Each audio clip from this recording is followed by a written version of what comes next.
Hello, Happy New Year. I really did not mean to have such a long break from my last video till now. The second half of the year got really busy, which is not my norm, so that was kind of unusual, but good. But I'm glad to be back in the studio. I've got a couple of projects for this year that I'm anxious to try out. These will be things I've not done before, but thought I'd film them and share with you. But I've had a couple of people ask about getting started in metalsmithing. What would be the best tools to have? And I think that's a great way to start off the new year. And I'm excited that so many of you are getting interested in metalsmithing. So let's pull out some tools and see what are the best things to get started with. So number one thing to get is a jeweler saw. And there's lots of them on the market. You could totally start off with your basic German jeweler saw, especially until you find out if this is something you really want to get into. You don't have to put a whole lot of money in it to start with, but if you do get into it, you're going to sink a lot of money into this art. But this is my favorite. It's the New Concepts saw, because if you're doing a lot of piercing and you're going in and out of different holes, like when I cut out all my little tiny skulls, you can see on the back side I drill all the holes, so then I have to take my blade, put it into each hole, cut, undo the blade, put it back into the next hole and cut. This saw really makes it a lot faster than this one. But again, to start off, totally you can go with this. And then to go along with the jeweler saw, you'll need a lubricant for the blade. And I've just been testing this one out recently. Blade butter from Pepe Tools, and I love it. Love it. I used to always just use, let's see, this. It's more of a, it's a solid kind of, I don't know. But this blade butter is really creamy. It's almost like a lotion. And I'm really liking it.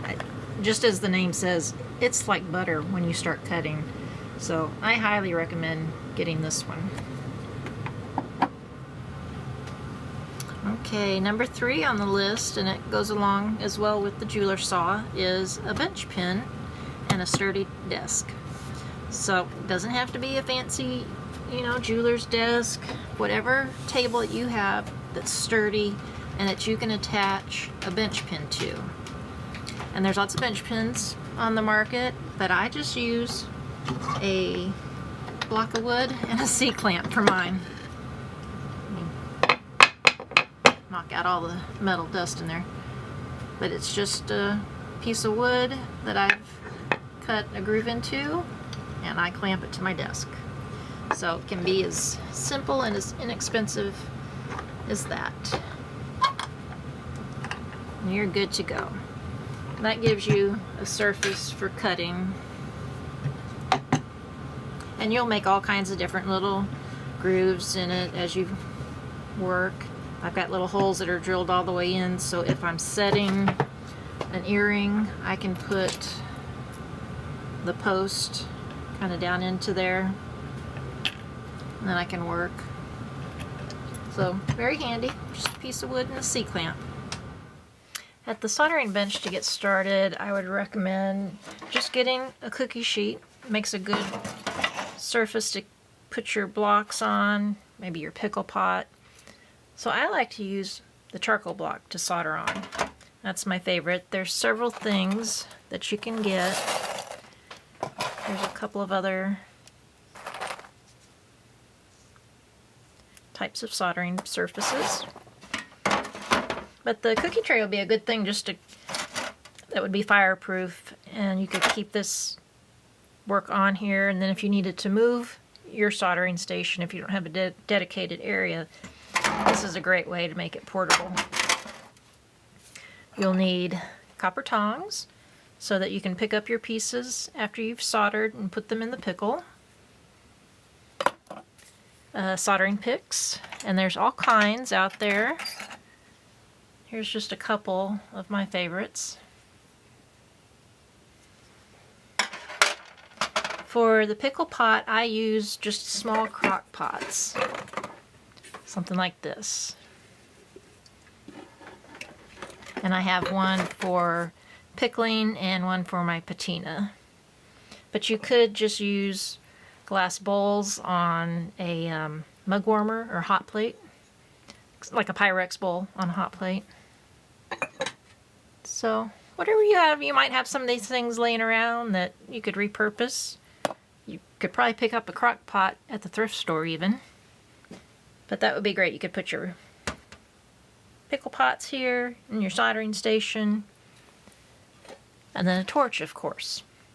And this one's just a tiny one. It'll do like jump rings and head pins, small things. But you can get larger ones. The Blazer, I believe is what it's called. And I'll put the items down below in the description. I'm actually going to order one of those myself and play around with it because I love the ease of a butane torch. You're ready to go. So I'm going to get a little bit heavier duty one. But that would be plenty to start with. I know some metalsmiths that's all they use. They don't have like the big tanks of acetylene or propane. Again, I'll leave all the items down below. Let's see, I think that's about it for the side. Well, no, you need flux and pickle. Let me show you what I use. Okay. I've been testing these out this winter and I really love them. These are the new bench basics from Pepe Tools. So both of these are awesome. I have also used the My-T-Flux from Rio, and I like it a lot as well. As far as pickle, you could even just go the route of citric acid that you would find in the grocery store or hardware store sometimes for canning vegetables. It's a great pickle. Let's see, I think that's it for the soldering station. Let's go back to the bench. Okay, and back to the bench. Just a good little set of files. And I think one big one is good. This one has flat on one side and half round on the other. But I use this all the time. And then some pliers. I think these are great. Just these little round for making jump rings, bezels. And then just various little flats. You don't need too many. Again, there's lots of fun ones to get. I have this one that is great for doing ring shanks and larger bezels. But again, you can wrap around anything. A handle that's round to get a shape. They're not necessary, but they're good starters. Let's see, what else? And then next would be a handpiece, some sort of handpiece. This is a Foredom, but you could even start as simple as a Dremel that you get at the hardware store. Uses the same kind of tips and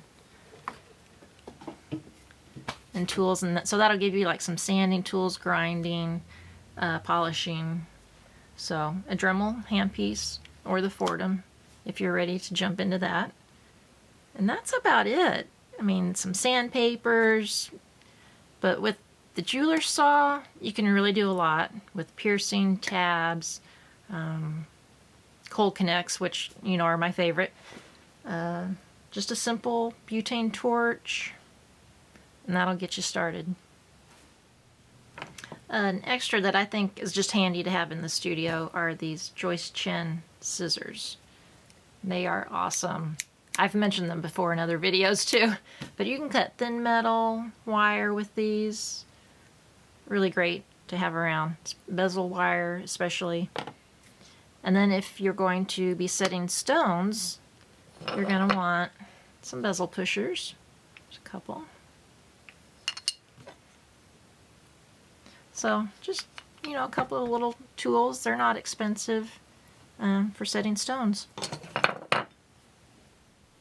So I'll leave a list of all these items that I've talked about in the comments below. And please feel free to ask questions. I'm happy to help if I know the answer.